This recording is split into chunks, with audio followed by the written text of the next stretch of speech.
going to call to order the Pflugerville City Council regular meeting for July 14th. The time is 7:02. At this time, I'm going to ask you to rise and join me as we recite the U.S. Pledge, followed by the Texas Pledge, and if you'll remain standing for a moment of silence. I pledge allegiance to the flag of the United States of America and to the republic for which it stands, one nation, under God, indivisible, with liberty and justice for all. Honor the Texas flag. I pledge allegiance to thee, Texas, one state, under God, one and indivisible.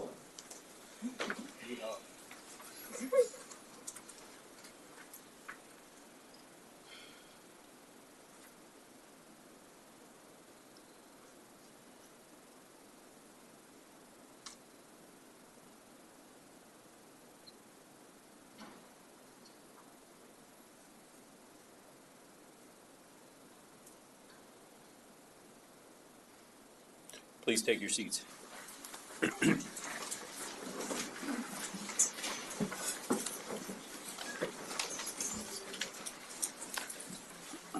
This brings us to the portion of our agenda for public comment.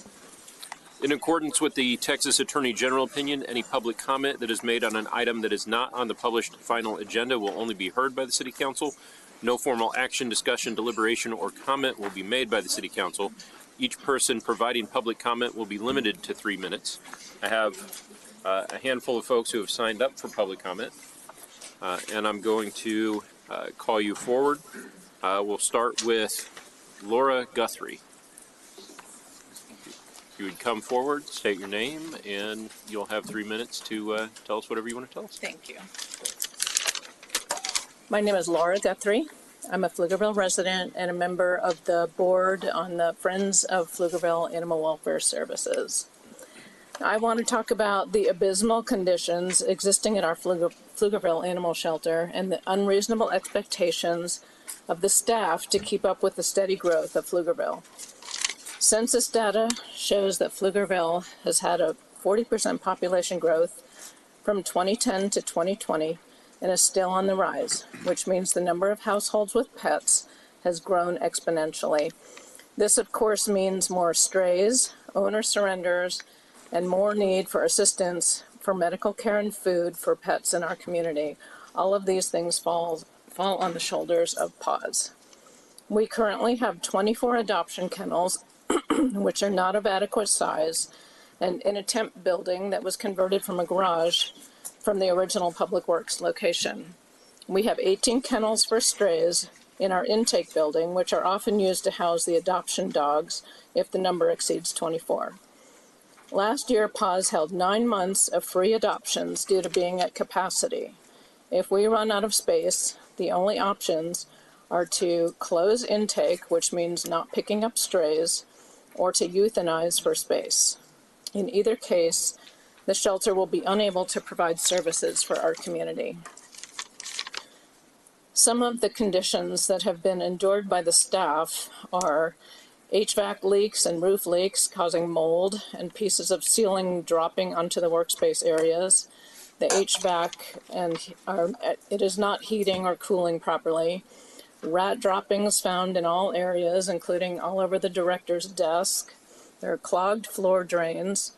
The epoxy flooring in the adoption building is eroding. There's shin-deep flooding at times in the adoption building, including today.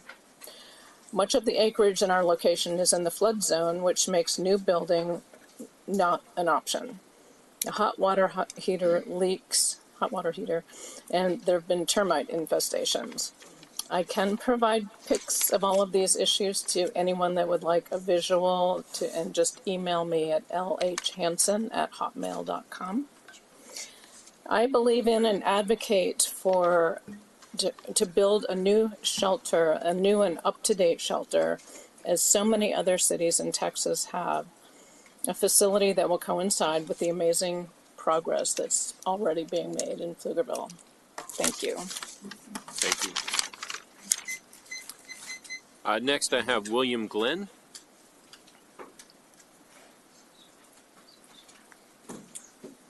Good evening. Thank you for your attention. I'm going to set my timer here because I'm going to lose all track of time and space in my nervousness. I wanted to address the drought contingency plans, the rapid escalation into the stage 3 and back out from stage 3 to stage 1 and into the ultimate default drought conservation stage that we maintain year round. As a small business, I felt like I fell into a very uniquely bad category, which was kind of a disproportionate damage to my business. And the reason for that was that in the business of plants, where I'm Greensleeves Nursery, 601 West Pecan Street, we need to prepare for a spring season in December, January. We need to buy it. We need to extend credit. We need to take loans. We need to make sure that we're going to be prepared for the concomitant sort of rush in spring that we should expect each year, and it's typical in that industry. Because the community that is a Pflugerville water customer was unable to plant, they didn't buy plants from us this year, and that was tough. I mean, we probably, I didn't know how we were going to get through it. We tried to advertise outside of Pflugerville. But what was very difficult in skipping stage 2 was that we would have been allowed to, in stage 2, at least take advantage of an exemption, though be it pro rata. We could have at least maintained our stock, but what we had to do instead was each night, 3 nights a week, I had to drive to Del Valley and fill personally 1,200 gallons of water, drive it back to Pflugerville. I'm not complaining about that. Everybody had hardship as a result of this. I understand it was sort of a unique situation, uniquely bad, and your guys' hands were tied. But as a result of that, all of our seasonal staff, which we also had to pre-hire and pre-budget for, was walking around with watering cans. They weren't selling plants. And so to have been a plant shop full of plants in March and April, it's kind of like being a Halloween shop full of costumes in October, and then they say you're in trouble if you celebrate Halloween. We were screwed. And so I am not asking for anything in particular. I'm not necessarily begging for anything. I just wanted to let you know that, in my opinion, that which preceded, the breaks and all that stuff, and ultimately landed at stage 1 on March 1st, seemed like that ought to have maybe been planned for, and we could have gone to stage 2 and conserved before that so that we weren't in this terrible position. But my time's about up. I just wanted to, again, thank you for your time and just let you know that that was kind of our situation. Thank you. Thank you. And Les Wall. All right.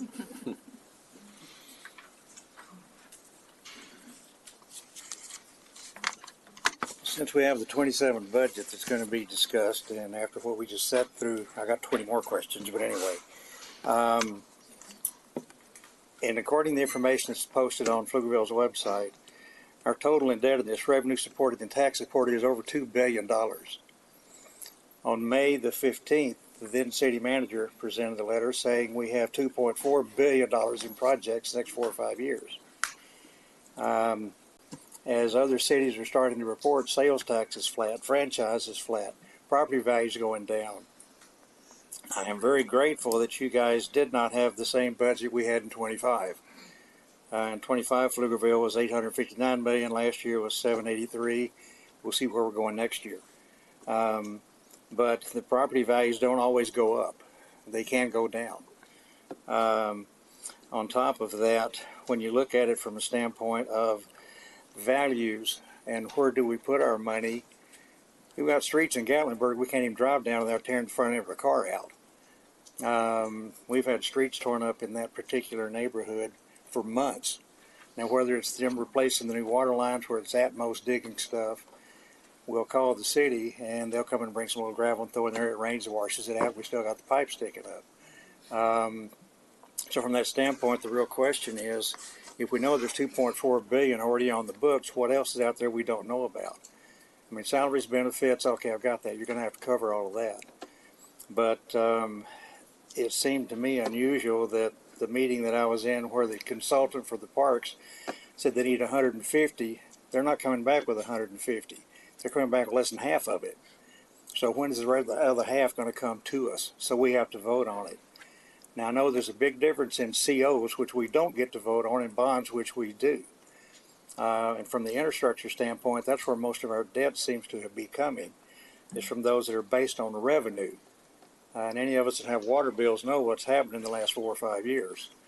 And we don't see it going down anytime soon. So when it comes to being prudent and transparent, you guys are going to have to make some tough decisions on what gets funded and what doesn't. I was glad to see the bond committee was not vote 8-1, 9-0. That looks like a list of we would like to have, not we must have. And at least that's my opinion. Had it been a we must have, it should have been 8-1 or 9-0. None of them were like that. So from that standpoint, I don't envy the position you're in, being in a non-paid position from that standpoint. But the bond indebtedness is something to be concerned about. Having worked with bond people in New York over the years, they're going to tell you, the consultants, you can handle it, don't worry about it, and we want to issue the bonds. Well, yeah, they're going to make a commission off of that. I understand that. It's just how it works. But from the standpoint of the indebtedness, you guys have got to look forward down the road. And I know in mentioning earlier to the new city manager, yeah, when you delay infrastructure, it creates a problem. But as I told him, you never catch up once you get this far behind. Thank you for your time. Thank you, sir. I do have a number of people signed up to speak on item 7A. I'll call you during that item. But otherwise, is there anyone else from the public wishing to speak at this time?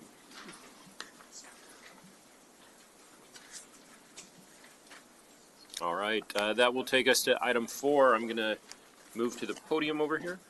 I have a mayor's proclamation declaring July 2026 as Parks and Recreation Month in the city of Pflugerville.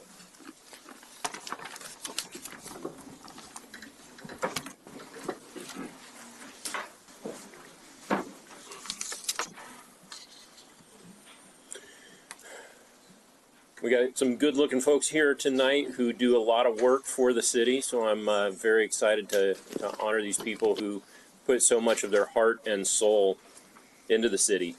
Because as I'm sure you're all aware, Parks and Recreation are an important part of promoting health and wellness. They encourage physical activity by providing space for popular sport, hiking trails, swimming pools, and activities designed to promote a healthy lifestyle.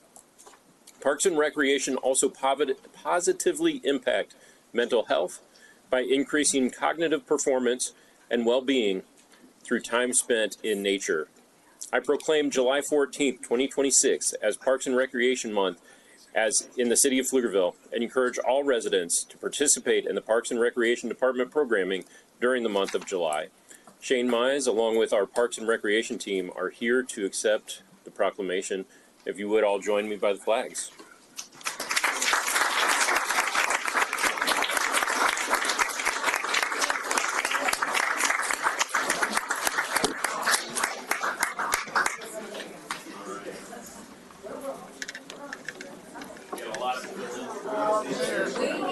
I wish I had my questions. Which ones? There were so many. It took me forever to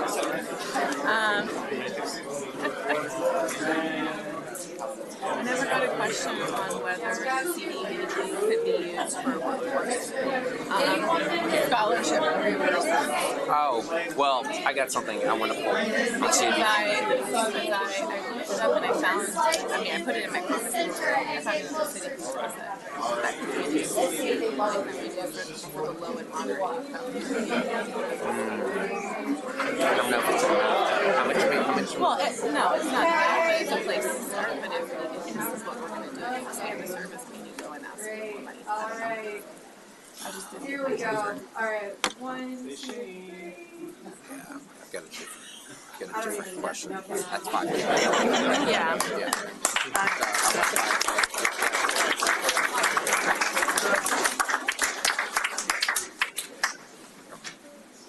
I have to remember, I have so many questions. I'll have to pull them up.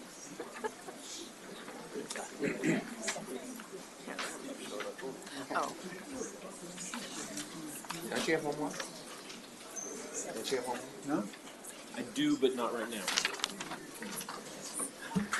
We're going to hold item 4B for a moment and move directly into item 4C, which is to conduct a presentation on the City of Pflugerville water supply. We have Assistant Director Shelby Granger as well as Director of Utilities Matt Rector here to present to us.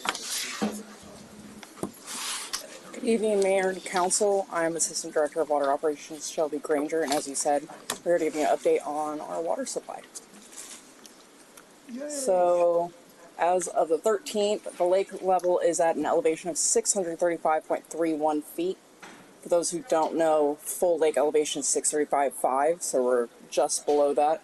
I think it's similar to last council meeting. We expect the rains to probably get us there anyway, so not a need currently. We're only running one river pump and it's able to meet that demand. But we do have another pump available should we need it. And this is, again, just a graph of the demand we're seeing from the water treatment plant. A little bit of an increase within since the last council meeting, but we're staying under that 6 million gallons on a regular basis as of now.